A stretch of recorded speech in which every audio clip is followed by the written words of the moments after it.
주님 저희들에게 말씀해 주시옵소서. 우리 마음 가운데에 평화의 말씀, 또 소망의 말씀, 위로의 말씀 허락해 주셔서 그리스도를 맞이하는 그 기쁨이 저희들 가운데 있고 또 그분이 다스리시는 평화가 저희 교회와 이 세상 가운데 있게 하여 주시옵소서. 주 예수 그리스도의 이름으로 기도합니다. 아멘. 잘 아시는 세례 요한의 출생에 관한 본문입니다. 여러분 6절 말씀을 보시면은 세례 요한의 두 부모 제사장인 사가랴와 그리고 아론의 자손인 엘리사벳 두 사람이 결혼하여서 나이가 오래도록 아이가 없었다 이렇게 돼 있는데, 그런데 6절에 보면은 그 두 사람은 다 하나님 앞에서 의로운 사람이었다 이렇게 말했습니다. 율법 잘 지키는 경건한 두 신자가 결혼해서 함께 오랫동안 살았는데, 그런데 7절에 보면 그들에게는 자녀가 없었다. 엘리사벳이 임신하지 못하는 여자였기 때문이다 이렇게 되어 있습니다. 의인의 가정에도 고난이 있습니다, 여러분. 예수를 잘 믿는 사람들에게도 어려움이 있어요. 기도 오랫동안 했지만 들어지지 않았습니다. 13절에 보면 천사가 사가랴에게 네 간구를 들어주셨다 했는데 언제부터 간구했겠습니까, 여러분? 결혼하고 몇 년 지나지 않아서부터 간구했겠죠. 하나님 왜 아이가 생기지 않습니까? 아이를 주십시오 하기를 10년, 20년 그랬다가 나이가 많이 들어서까지 우리 가정에 애가 없어서 그렇게 아픔 가운데 있었다 하는 얘기입니다. 25절에 보면은 엘리사벳이 나중에 아이를 베고 나서 이렇게 고백합니다. 주님께서 나를 돌아보셔서 사람들에게 당하는 내 부끄러움을 없이 해주셨다. 오래된 서름이 지금 입술을 통해서 나오는 거예요. 내가 사람들한테 오랫동안 부끄러움 당했었는데 주님께서 이거 풀어주시는구나. 그래서 그렇게 고백했습니다. 그런데 여러분, 제가 말씀드린 대로 경건한 신자들 또 예수 잘 믿는 신자들한테도 고난이 있고 또 어려움이 있고 또 기도 열심히 하고 있는데도 기도에 응답되지 않을 때가 많이 있습니다. 근데 우리 신자들은 그 고통을 겪으면서 하나님과 나와의 관계가 그냥 기브앤테이크가 아니구나 하는 것을 알게 됩니다. 내가 뭘 잘한다고 해서 하나님께서 내 기도에 응답해 주시는 것은 아니구나. 하나님께서는 내가 원하는 거하고는 굉장히 다른 것을 나한테 주실 수도 있구나. 그것들을 이제 배우게 되고 그거를 받아들일 수 있게 됩니다. 믿음이 없는 사람들에게는 이런 아이를 낳지 못하는 상황이라든지 이런 어려운 상황들이 처음에는 굉장한 슬픔을 일으키고 또 어떤 때는 그게 분노를 일으키고 또 시간이 오래 지나게 되면은 그게 절망으로 이어집니다. 그냥 체념하자, 이제 끝났다 그러고서는 그냥 정리해버리기도 합니다.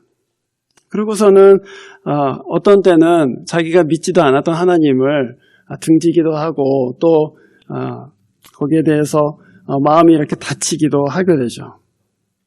근데 오늘 우리가 보고 있는 이 경건한 두 신자, 사가랴와 엘리사벳은 평생 동안 하나님 앞에서 하나님의 말씀에 따라서 신실하게 걸어오면서 예배하는 자리에 계속해서 있습니다. 이 사람들은 하나님의 주권과 선하심을 믿어요. 하나님이 나한테 원하시는 것을 주시지 않았지만 그것은 하나님의 주권 가운데 일어난 일이고 또 나에게 선을 행하시는 일이다라고 믿습니다. 또 내가 바라는 것이 이루어지지 않는다고 해서 하나님이 나를 사랑하지 않는다라고 생각하지도 않습니다. 그리고 더 중요한 것은 그 하나님, 내 기도에 응답해 주시지 않는 그 하나님께 여전히 소망을 버리지 않고 앞으로 나아갑니다. 그래서 엘리사벳은 사실 자기의 불임을 받아들이고 또 사가랴는 아들이 없는 가장으로서의 아픔을 받아들이고 있습니다. 그게 마치 여러분 이 성경 안에 있는 여러 경건한 신자들의 모습하고도 다 오버랩되어 있는 부분이죠. 우리가 잘 알듯이 모세는 40년을 광야 가운데서 이스라엘을 끌고 가나안 땅에 들어가고자 40년을 기다렸습니다. 근데 마지막에 하나님께서 가나안 땅에 못 들어가게 하세요. 너는 들어갈 수가 없다. 모세가 하나님 앞에 간절히 구하죠. 들어가게 해주십시오. 한 번만 저 땅 밟아보게 해주십시오. 그랬는데 하나님께서 못 들어간다고 하셨어요.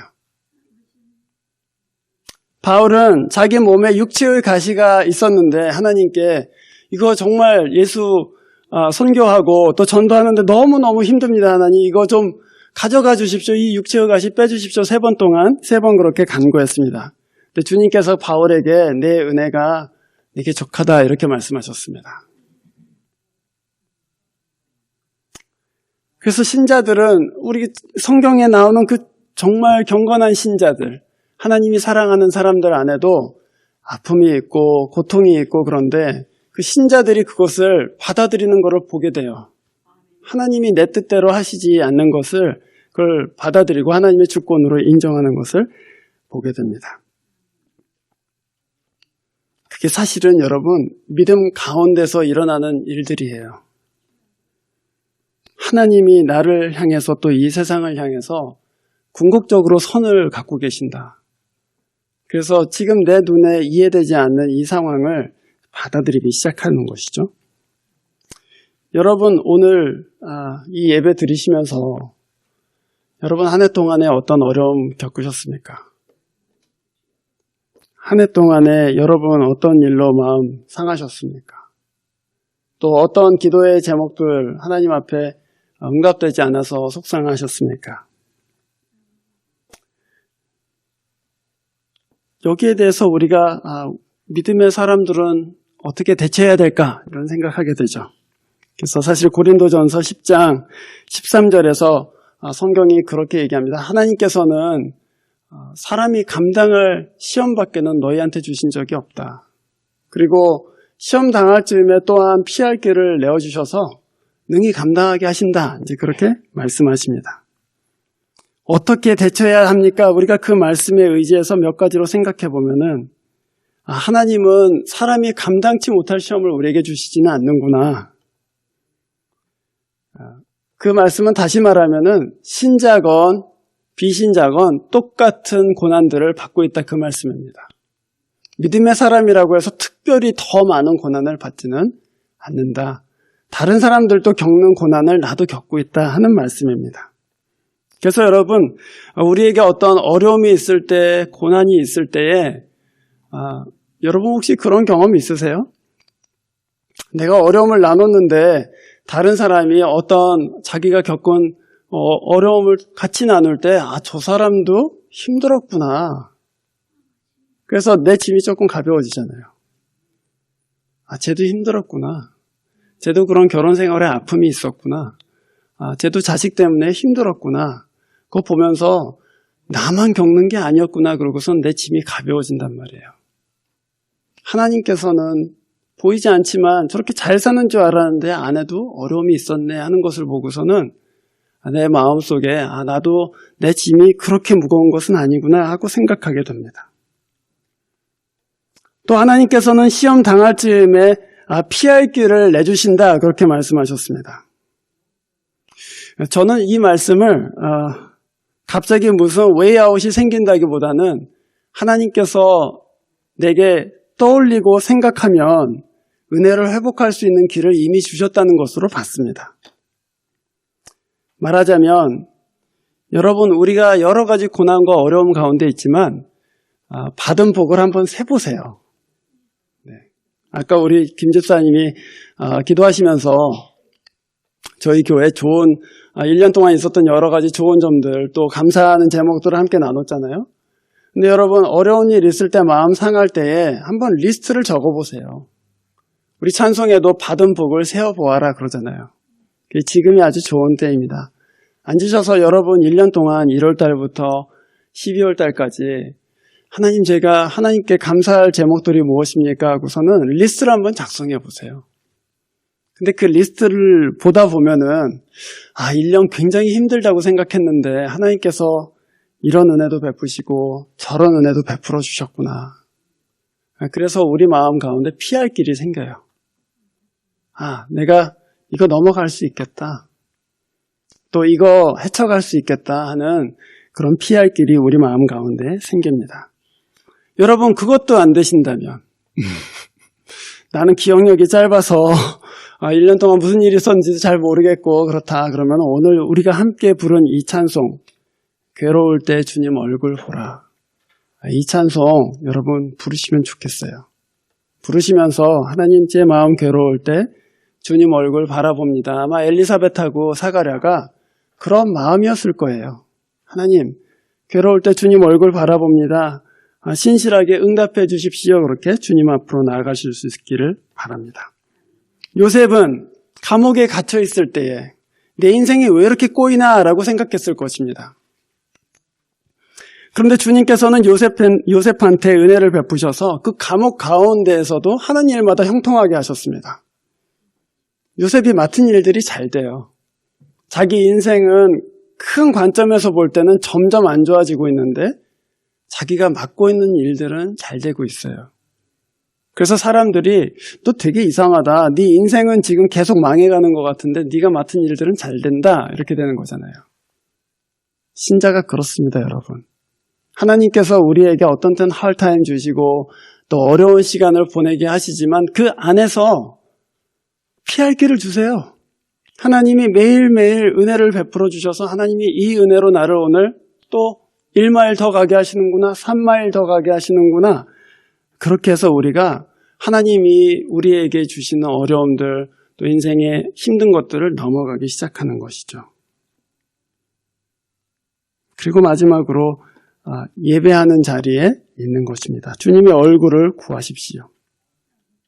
주님의 얼굴을 구하시고 우리 마음 어려울 때 더 열심히 그리스도의 얼굴을 구하고 기도하는 자리로 나아가십시오. 주님께서 은혜 베푸실 줄로 믿습니다. 사가랴와 이 엘리사벳, 천사가 나타나서 사가랴와 하나님께서 너의 기도에 응답해 주셨다라고 말씀하셨습니다. 그 말은 이 두 사람이 기도의 자리에 있었다는 얘기겠죠. 하나님의 응답이 기도하는 자리에서 나왔습니다. 여러분이 보시는 9절 말씀, 사가랴는 어느 날 제사장의 직분을 감당하기 위해서 성소에 들어가서 분향하는 임무를 맡았습니다. 구약성경에서 분향이라는 것은 기도에 대한 다른 말입니다. 하나님 앞에 향기로운 향기가 올라가는 것을 기도하는 것으로 그렇게 상징하는 것이죠. 그래서 거기 9절에 보면은 사가랴는 성소에서 분향을 하고 있고 또 10절에 보면은 온 백성은 밖에서 기도하고 있습니다. 하나님께 온 백성의 기도 그리고 자기의 기도를 올려드리고 있는 것이죠. 그때에 천사가 나타나서 너의 기도가 응답됐다 그렇게 말씀합니다. 하나님이 기도할 때에 여러분에게 응답해 주심을 믿으십시오. 하나님이 기도하는 사람들 가운데 자기의 뜻을 보여주시고 또 이 세상 가운데 하나님의 뜻이 어떻게 행해질 것인가를 보여주심을 여러분 믿으세요. 야고보서 5장 13절에 보면은 야고보 사도가 이렇게 얘기합니다. 너희 중에 고난 당하는 자가 있느냐? 저는 기도할 것이요. 이렇게 돼 있어요. 여러분 고난 당한다고 생각되십니까? 그러면은 기도하는 자리로 나아가십시오. 우리가 기도할 때 그 기도는 하나님께 우리의 믿음을 드러내요. 하나님이 왜 기도하는 사람을 들으시는가? 그거 한번 질문해 보신 적 있으십니까? 하나님이 왜 기도를 들으실까? 저는 몇 가지로 생각합니다. 기도할 때에 우리의 연약함과 또 부족함들을 다 알기 때문에 하나님 앞에 나아가서 기도하잖아요. 하나님 저 이거 필요해요. 하나님 이거 약해요. 그래서 하나님 앞으로 나아갑니다. 그래서 겸손하게 돼요. 하나님 앞에서 뻣뻣하지 않고 하나님 저 이거 부족합니다. 하나님 저 이거 채워주셨으면 좋겠습니다 하고서는 겸손한 마음, 가난한 마음으로 하나님 앞에 나아갑니다. 그런데 여러분 또한 기도한다는 것 자체가 주님 제 기도 들어주실 것이죠? 하고 믿는 거예요. 하나님, 제가 하나님 앞에서 그냥 독백하는 것 아니죠? 하나님께서 이 기도를 듣고 계시고 그것을 응답해 주실 거죠 하는 어린아이와 같은 마음이 우리 가운데 있어요. 근데 하나님께서는 이 마음속에 어린아이와 같이 하나님을 바라보는 사람들에 대해서는 마음이 너무나도 약하세요. 그래서 그냥 무시할 수가 없습니다. 하나님은 악인이라 할지라도 그 마음속에 하나님을 바라는 마음이 있으면 응답해 주십니다. 그래서 여러분, 하나님께서는 기도하는 자리에 있는 사람들, 무릎으로 하나님 앞에 나아가는 사람에게 응답해 주시고 또한 그 기도를 들어주십니다. 그런데 여러분, 이 두 부부는 사실 오랫동안 기도했습니다. 그러고 나서 13절에 천사가 나타나서 다 이제 늙어갖고 애를 낳을 수도 없는 그런 나이인데 천사가 나타나서 그렇게 말했어요. 두려워하지 말아라. 네 간구를 주님께서 들어주셨다. 언제 들어주셨을까요? 언제? 지금 당장 들어주셨을까요? 아니면은 사가랴가 아기를 주세요 하고 기도하자마자, 그러니까 한 30년 전쯤에 들어주셨을까요? 언제라고 생각하십니까, 여러분? 멍청한 질문이죠, 사실은. 네. 멍청한 질문입니다, 사실은. 사실은 하나님께서는 사가랴가 기도하기 전에 세례 요한을 내가 너의 집에 주겠다고서는 이미 작정하고 계셨어요. 기도하기 전에 이미 작정돼 있었던 일이라고요. 그런데 하나님께서 만약에 이 두 부부가 결혼했을 때 내가 사실은 너한테 아들을 처음에는 안 줄 거야. 그런데 한 30년쯤 지난 다음에 네 두 부부의 나이가 한 60 몇 살 정도 됐을 때 그때 줄게라고 미리 가르쳐 주셨으면 어땠을까요? 그러면은 60 몇 살 때까지는 그냥 탱자탱자 놀면 되잖아요. 마음 편하게. 뭐 다른 사람이 너는 뭐 아기가 없네 그러면 29년 뒤에 낳을 거야 뭐 이렇게 얘기하든지 뭐 그럼 되잖아요, 사실은. 그런데 주님께서는 그렇게 가르쳐 주시지 않았다고요. 말하자면 30 몇 년 동안을 간절한 마음으로 하나님 앞에 하나님 저희한테 정말 아들 한 명이라도 주시면 좋겠습니다 그러고서는 기도하게 만드셨다고요.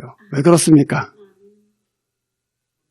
세례 요한이 귀한 아이이기 때문입니다. 그 아이를 통해서 하나님이 하실 일이 있기 때문에 오랫동안 기도할 수 있게 만드셨습니다. 여러분, 하나님의 일, 어떤 일이든지 주님의 일에는 우리가 채울 분량들이 사실은 있습니다. 기도의 양을 채워야 될 때도 있고, 수고의 양을 채워야 될 때도 있고, 기다림의 양을 채워야 될 때도 있어요. 미리 그 일이 올 줄 알았으면 그냥 마음 놓고 아무것도 안 하고 있겠지만 하나님께서 가르쳐 주시지 않기 때문에 답답한 마음으로 하나님께 기도하는 거예요, 사실은. 기도해 보신 분은 알겠지만 여러분, 아이들을 위해서 기도할 때, 아이가 없는데 아이를 위해서 기도할 때 단순히 아이 주세요 라고만 말할 수 있나요? 그 기도를 어떻게 40년을 해요? 그렇잖아요. 아이를 마음속에다 그리면서 주님 이런 아이가 되게 해주세요라고 기도하고, 이 아이가 자라서 성령 충만하게 해주세요라고 기도할 것이고, 이 아이가 크면 주님의 나라를 위해서 일할 수 있었으면 좋겠습니다라고 기도할 거고, 아직 생기지도 않은 아이를 놓고 기도할 거 아니에요. 세례 요한 위에 두 부부가 30년, 40년 동안 기도의 그 양을 채우는 거예요. 하나님, 이 아이를 위해서 기도합니다. 이런 아이를 주십시오. 아이들을 키울 때에 어떤 부모들은 사달라는 대로 다 사줍니다. 총이 필요하나? 그럼 총을 사주마. 탱크가 필요하냐? 그럼 바로 탱크를 사주마. 근데 여러분, 그렇게 이제 막 사주다 보면은 아이들이 한 100불짜리를 사주면 애가 굉장히 기뻐하겠지. 그리고 어느 날 100불짜리를 딱 준단 말이에요. 근데 애들이 감사하는 마음이 별로 없어요.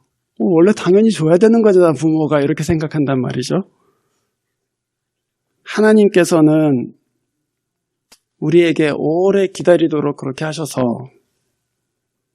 하나님을 간절히 구하는 마음을 갖게 하십니다.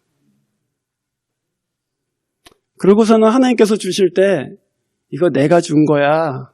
그거를 알아보게 하세요. 아, 이거 하나님이 주셨다. 내가 그렇게 기도해서 얻은 것이 아니고 하나님이 주셨다. 라고 알아보게 해주세요. 제일 중요한 것은 하나님이 주신 것을 소중하게 다뤄요. 하나님이 주셨기 때문에 허투루 사용하지 않겠다. 제가 긴 말씀 못 드리지만 제가 대학에 들어갈 때에 제 생각에는 기적적으로 들어갔어요. 그러니까 선생님들이 다 불안하다 뭐 이렇게 얘기했었어요. 거기 넣지 마라.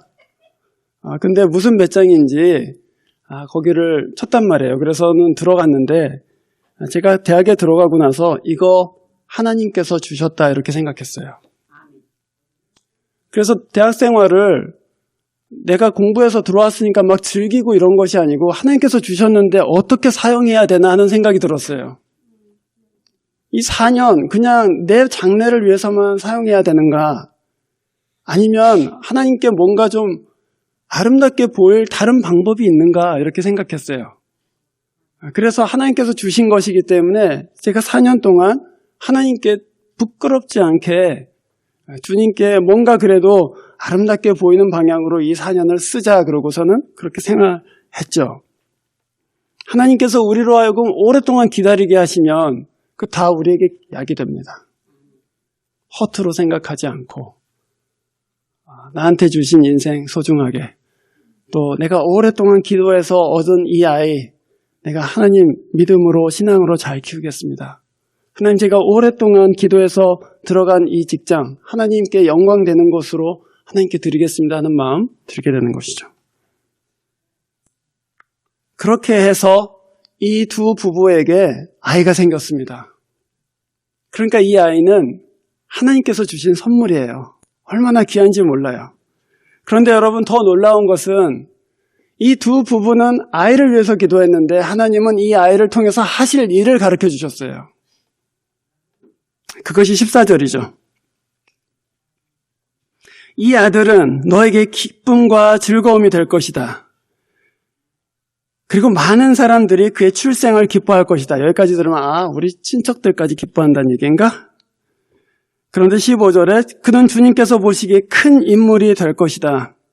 그는 모태에서부터 성령을 충만하게 받을 것이고 16절 그는 이스라엘 자손 가운데서 많은 사람을 주께로 돌아오게 할 것이다. 17절 그가 엘리야의 심령과 능력을 가지고 그리스도의 길을 예비할 것이다. 두 부부가 기도한 것은 단지 아이예요. 그런데서 하나님께서 주시는 것은 이 아이를 통해서 하실 하나님의 일들이에요. 하나님은 우리가 구하는 것보다 항상 큰 것을 주세요. 주님께 무엇을 구하실 때 여러분 내가 구한 그대로 주실 거야 라고 생각하시는 분 없죠? 네, 그거는 여러분 하나님 잘못 생각하고 계시는 것입니다. 우리가 무엇을 구하든지 하나님께서는 네가 구한 것보다 내가 더 풍성하게 줄 것이다. 근데 우리는 그렇게 생각해요. 내가 아들을 구하면은 10아들을 주시려나 보다 이렇게 생각하죠. 그건 아니에요 사실은.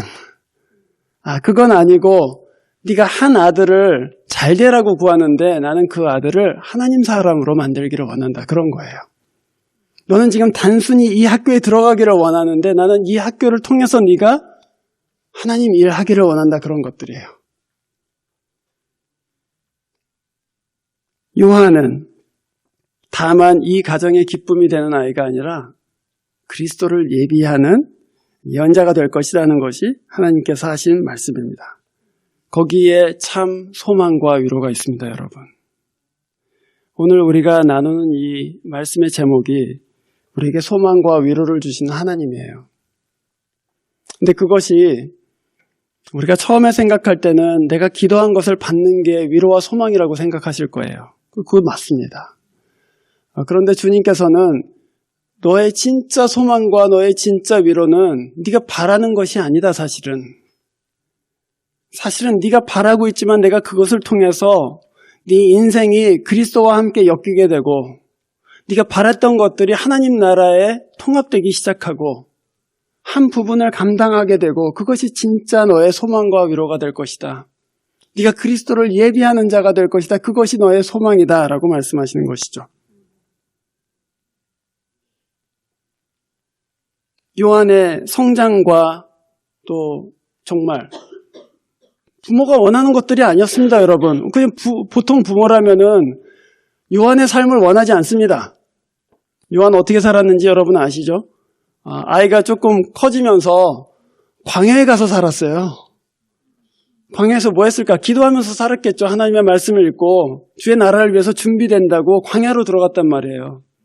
그러고서는 광야에서 나와서는 무슨 가죽옷 같은 낙타 털 옷 입고 무슨 메뚜기를 먹으면서 선지자 노릇을 하기 시작했습니다.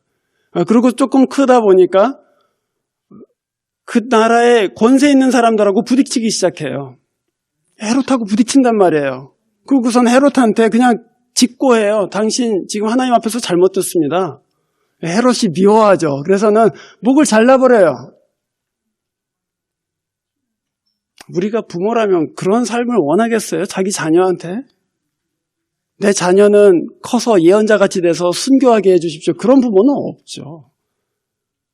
그런데 하나님께서는 네 가정에 내가 줄 아이는 그런 아이다. 너의 가정에 내가 줄 소망과 위로는 그리스도를 예비하는 그 아이다.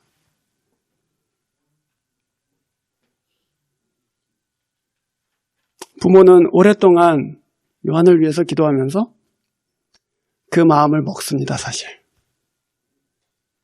오랫동안 기도하다가 자기의 육신적인 욕심이 다 벗겨져 나가요, 사실은. 하나님 이 아이를 주십시오 하면서 이제는 자기 욕심으로 구하는 것이 아니라 하나님 이 아이를 주시면 드리겠습니다. 이렇게 되는 거예요. 그게 한나의 기도잖아요. 처음에는 다른 사람하고 비교당하는 게 싫어서 하나님 저 학교 들어가게 해주세요. 저 직장 가게 해주세요. 저 돈 벌게 해주세요 하고 기도한단 말이에요. 쪽팔리고 창피하니까. 그런데 하나님께서 그것을 오랫동안 기도하면서 자기 육신적인 욕심들을 다 걷어가신다고요. 그러고서 나중에 하나님 제가 들어가면 하나님께 드릴게요. 주님께서 주시면 제가 다시 드릴게요. 그러고서 하나님께 다 드리는 마음으로 바뀐단 말이죠. 그러면서 이 아이에 대한 부모의 마음이 완전히 성화되는 거예요. 하나님 저희들한테 아이를 주시면 이 아이는 하나님의 것이 될 것입니다. 주님께서는 그래서 세례 요한을 그렇게 사용하실 수 있었습니다.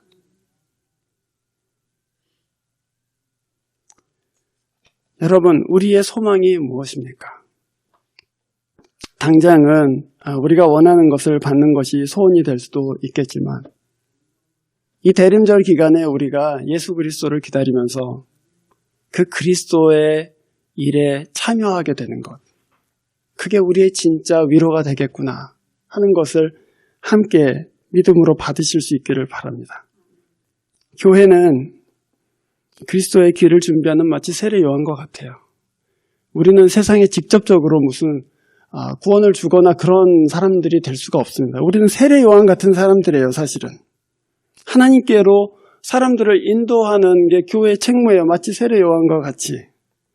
그런데 이 교회의 모습은 사실은 지금은 엘리사벳이나 또는 사가랴와 같은 그런 모습입니다. 힘이 없어요, 별로. 네. 나이가 많지만 아직 아이가 나오지는 않아요. 하나님 앞에 이제 기도해요. 하나님, 아이를 주십시오.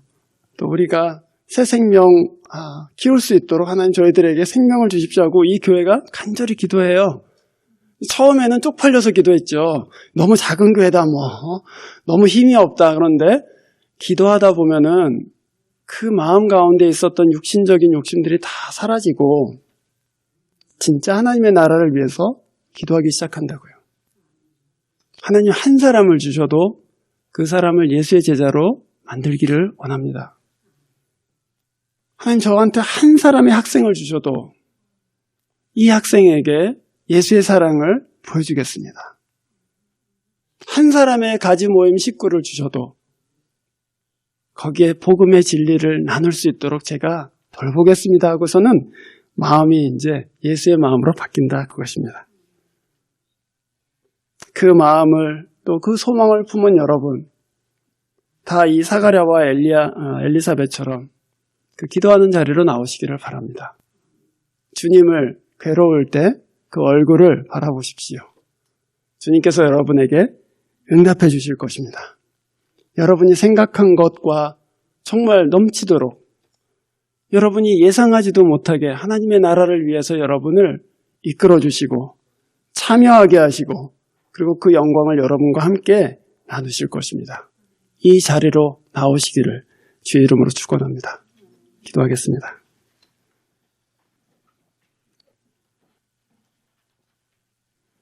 주님, 저희들은 사가랴와 엘리사벳과 같습니다. 저희들은 가난한 마음으로 하나님을 바라보고 또 오시는 예수 그리스도를 간절히 소원하면서 우리 마음의 자리를 준비하고 마음의 촛불을 밝히고 있습니다. 오셔서 다스려 주시고 우리의 상한 마음 또 우리의 모난 마음, 우리의 거듭나지 못한 마음들을 주님 앞에 겸손하게 다 내려놓고 진실하고 또 깨끗한 마음으로 예수를 받아들이고 또 함께 그리스도의 나라를 위해서 일할 수 있도록 도와주시옵소서. 하나님 앞에 간절한 기도의 소원을 가지고 나아가는 자녀들마다 주님께서 그 기도의 자리에서 만나주시고 그 기도의 무릎을 강하게 해주시고 하나님을 소망하는 그 눈동자에 빛이 나도록 하나님께서 은혜 베풀어 주시옵소서. 주 예수 그리스도의 이름으로 기도합니다. 아멘.